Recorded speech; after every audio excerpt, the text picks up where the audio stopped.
বিজনেসটা তো আমার একদিনের জন্য না, সারা জীবনের জন্য। সারা জীবন যতদিন বেঁচে থাকবো, শরীরে শক্তি থাকবে, ততদিনই আমার বন্ধুদের সঙ্গে আমার সম্পর্কটা থাকবে। তাই তাদের টাটকা সুন্দর খাবারটা পরিবেশন করাটাই হচ্ছে আমার উদ্দেশ্য। এবং আমার এই ভোজন রসিকদের মিলন মেলা শুধু আমার ব্যবসা ক্ষেত্র না, এখানে আমার অনেকটাই স্বাদপূর্ণ হয়।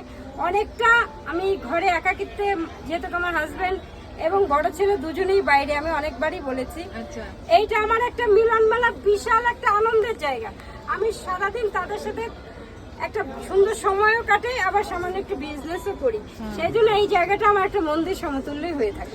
হঠাৎ করে তুমি এই যে ব্যবসা করার মানে প্ল্যানটা কেন আসলো? হঠাৎ করে আসেনি, এটা আমার আগে অনেক থেকেই দিনের ইচ্ছে ছিল। টার্গেট ছিল। কিন্তু তখন আমার বাচ্চারা ছোট ছিল, আচ্ছা। তাদের পড়াশোনা করে, আমার বড় ছেলে কম্পিউটার ইঞ্জিনিয়ারিং নিয়ে বারাসাত ব্রেনওয়্যার কলেজ